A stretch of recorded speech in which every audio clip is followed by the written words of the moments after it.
I've got my first nearly viral video, bro, and it's like, I don't know what's going on, man. I posted a little video clip of basically a guy wearing 2 earpods in the rave and said, is this an undercover Fed? And then literally the whole, like, it's done 250k views in under 24 hours of one guy saying, this is me and I'm autistic and that's why I wear AirPods. And how can you film it? This is the Wordlife show on Ujima Radio.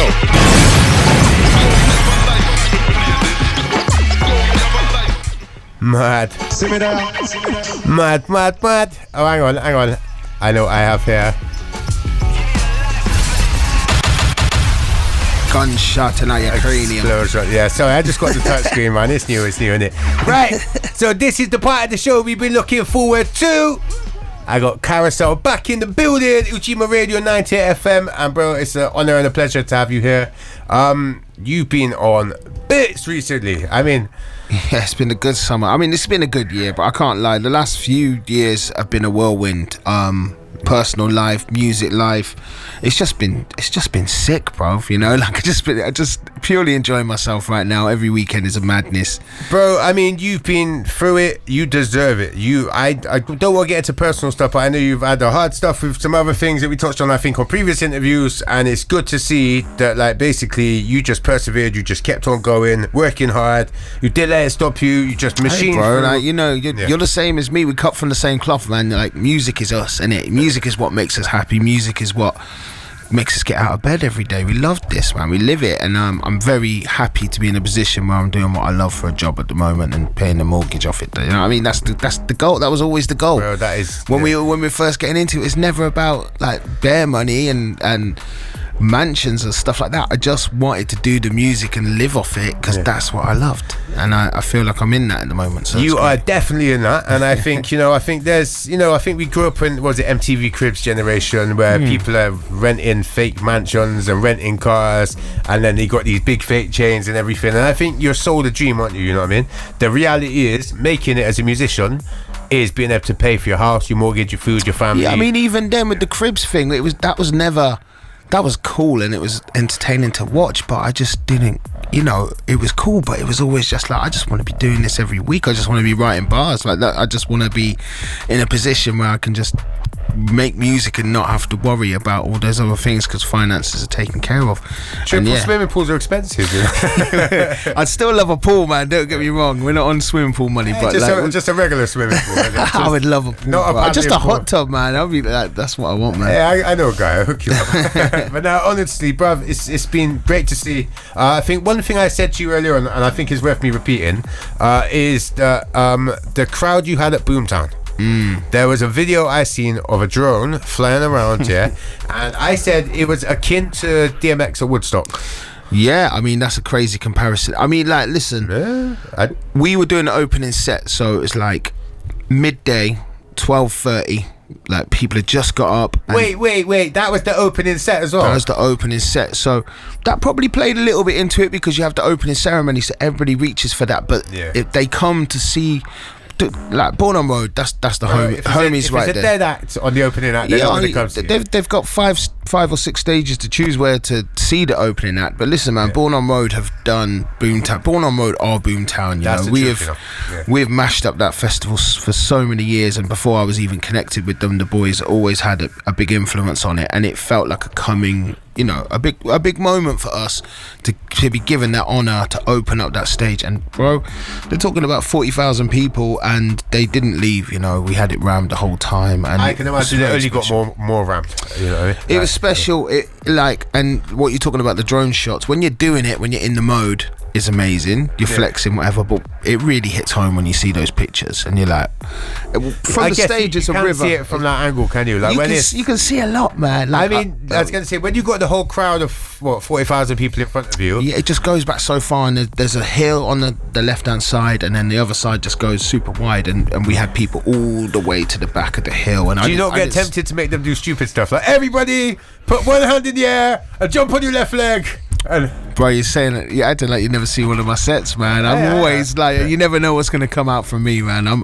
I work the crowd and I feed off what I see, man. And I'm not even gonna say on air the kind of stuff that people hold up at Boomtown, but bro, like you never know. Oh, bro, I've seen many of your sets, but I'd be getting them to do silly stuff. Man. Yeah, man, that's what we do. Whatever feels right at the time. I mean, to break it down, like.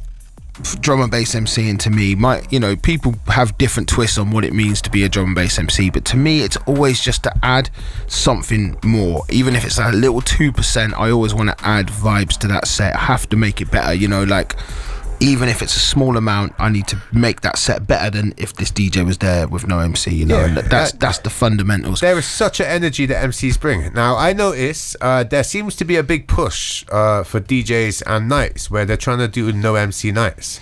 What, drum and bass wise? Yeah. I think what it is at the moment is drum and bass is really popping in America. Like, it's going off over there, and over there it's more of an EDM kind of vibe. So a lot of the DJs are going over there and they're picking up the mic and they're doing, put your hands in the air and whatever themselves. And stuff, And then that has a little bleed back to, okay, we're doing it over there. It's all about me.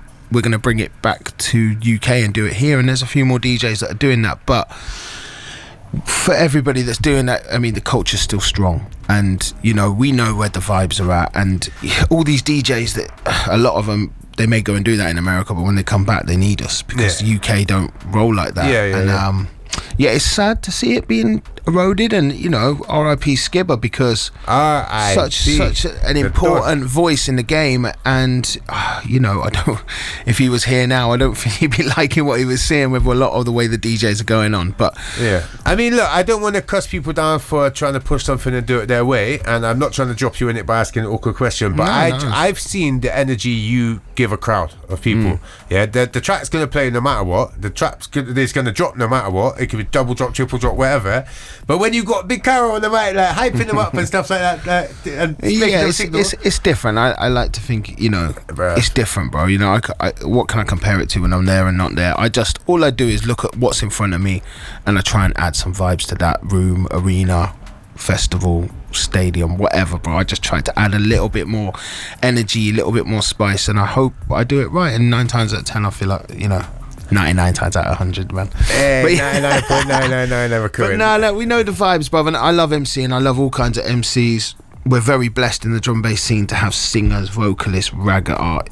Bruv, like, we've got such a depth of MCs, and it's worrying that there's slightly not so many MCs coming through now because it's not seen such an attractive route. The DJs are getting all the money, MCs are being pushed to the back a little bit. So it's up to us just to kind of fly the flag and show that the youngers, that there is a way through to do this. All right then. So what would you advise an up and coming MC then? What would, like, with the knowledge that you got of all the years, it wouldn't be like, don't. No, I would say, look, you have to love this. Yes. Because me, we've known each other for over a decade, maybe more, man. So we wasn't always easy. I've come from £50 bookings and stuff like that, and working day jobs. So like, you have to love this, and you have to really want to be in it. And like I said, the aim is always just to survive. You ain't gonna get super rich off it. You're just gonna, make your mark and really feel like you like adding energy to a room. But for up and coming MCs, write bars. Build up a catalogue. You need to have a good stack of bars and work on your hosting. There's art in the saying nothing. There's art in letting those gaps play. It's really important. So there's definitely art to the silence. Basically, don't waffle. Get up there. Make sure see what the DJ is doing. Pay attention to the DJ. Hey man, jump on mic, waffle, chat over the vocals if you want. You're gonna learn, and you're gonna get stronger. So like, just get a taste for it, see if you're in it, and then just learn. And over the years, your craft will just expand. But you have to love this, man. You have to love it. Basically, listen to a Carasel set. Don't copy, but take notes. But all right. So, what would you say is the biggest standout moment in your career at this point? People ask me this stuff all the time. I know it's so difficult because I just reflect on like it's so hard to think. But bro, I just seen that video there, and I just that was really special. Is that going to be easy to top? The thing is, I've done big shows, I've done stadiums, and I've done super crazy capacities, but it's not always with people that I work with, but not really my brothers. And that one was with my brothers. Do you know what I mean? Like the Born on Road guys, for the last few years, we've been playing up and down the country together, doing this, putting in the work, and it felt like a real moment. Yeah. So that was really special. Going to New Zealand on tour this year was really special because this is the first time out there, and I've had messages of people wanting me to go for ages, but touching there this year and being over there, and they know the bars and they're singing them back, and sometimes better than they do in England. It's like wow, they really get it over here. So like New Zealand was a massive eye-opener this year. Glasgow's always good. Bruv, like throughout my career I've had so many highlights, but you know, back to hip-hop, like my 2 albums I'm very proud of, the things we've done even just down at the Attic. There's so many proud moments in my music career. The AFT rap stuff you've done as well, because I know everyone talks about the drum stuff as well, but I have to say it's so commendable. Like I mean, you just had, what was it, you guys were a part of, was it Blacksmith was hosting Redman the other day? Yeah, I mean Cam is really flying the flag for it. I think since bro, for me the drum bass stuff has gone so crazy the last couple of years that I've had to kind of step a little bit to the side and let Cam kind of run it. But Cam's doing a great job. He's really linked in, you know, some big tours, got involved with some big people. I think we sold out the Slum Village show, but it had to be rescheduled, and you know, involved in the that's been rescheduled, is it? Yeah, that's coming back. Yeah, he's just smashing it, bro. And like Cam is on job. But well, look, as I see it, to everyone else, that's a part of you and your team. I think when we lost the Attic bar, it was like it took away from our little role for a moment, but Cam has switched the angle, and we're just on bigger things now. When we left the Attic, we're like, okay, we need to be on bigger things now. Yeah. I think the thing is, the Attic was a blessing and a curse, isn't it? Because the way they operate, they give a budget and sort of things like that, it means that you have a ceiling, whereas the stuff that you've been doing ever since, no, don't get it twisted, it was always heavy, it's always good, and the night's always fantastic, and I love the Attic bar. And I think it's easy to get complacent there, because it's kind of, what can I say, it's not the hardest place to fill, because you have a passing trade. It happens, and like you said, there's a ceiling. So if you keep just doing that every 2 months, you're never gonna take the next jump, you know. And that was important for us. That hold on, we gotta try and do some bigger things, see how that works. Do the thing like we did at Black Swan with Skinny. Try and do some out of town things, and it's important to keep moving and progress. And you know, the same with the drum and bass label down there. We just stayed there, and I think that's what kind of made it a bit stagnated. You just gotta keep moving in this game, man. Keep it moving. That's the slogan of Ujima Radio. Right, so bruv, we have probably, I'm going to go for about a minute or so of the interview left now. You played so many exclusives throughout the show. Was there any notable ones you want to mention, like next releases coming out and stuff like that? So I think the schedule is, we played September 18th, we got the Source remix, we got The Thing coming out with Beeline after that, and then we got the Slap It Down one, I think is around winter. The V Recordings one? Yeah, I'm sat on still sat on a heap of remixes from my last album, drum and bass remixes that I need to let loose. Loads of stuff cooking. I'm sat on some stuff that I'm very happy with, man. And back to Boomtown, it just feels like since we dropped the Born on Road EP last year, it was about 5 vocal tracks. There's just been an energy shift. Like when we're walking around, when we're at places like Boomtown, the love is different right now. It feels like we're in a really good place, and just feels good out there right now. Like drum and bass is popping, the shows we're doing super on point, and I can't lie, it feels good right now. It feels like we've got some real support. So well, long may that continue. You know, and well deserved, my brother, honestly. Right, I mean, they probably know where to find you online. Type in Boomtown video. Just Carasel MC on most things. I've started to do the TikTok thing as well. I posted a video yesterday. You want to talk about it online? I've got my first nearly viral video, bro, and it's like, I don't know what's going on, man. I posted a little video clip of basically a guy wearing 2 earpods in the rave, and said, "Is this an undercover Fed?" And then literally the whole, like, it's done 250k views in under 24 hours of one guy saying, "This is me and I'm autistic and that's why I wear AirPods, and how can you film it?" So I was like, rah, this is bad, I need to delete this. It turns out it wasn't even him in the video. The guy in the video hit me up and said, you know, it's me. Like, I don't care. Like, run it. And the comments are just crazy. Some people are offended. Like, it's got into this big debate about should you film people in the rave, should you not?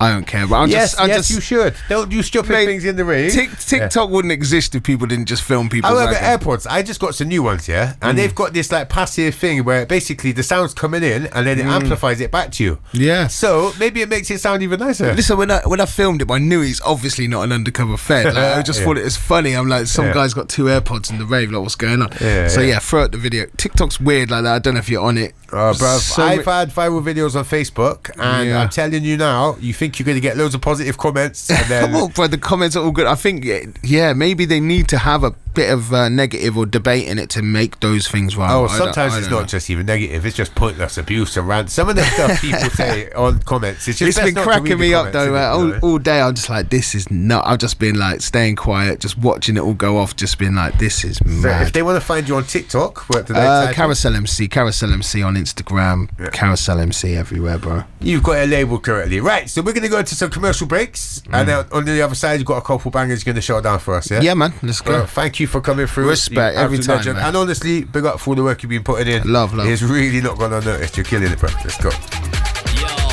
I am no good vibration, stand innovation, pure love energy, no it's amazing. Step up another level, man, I get kicking. Never draw for the metal, I just keep phasing. I'm riding a wave, never plain sailing. I might fly to a beef on a vacating. You were sat on a wall, I stuck through the railing. You were kicking the ball, I was hitting 8 balls in. You were bigger or smaller, with a certain blade in. I would've tucked up the ting, I done them all bailing. Never step to a man if you don't plan to face him. Don't roll in the gang if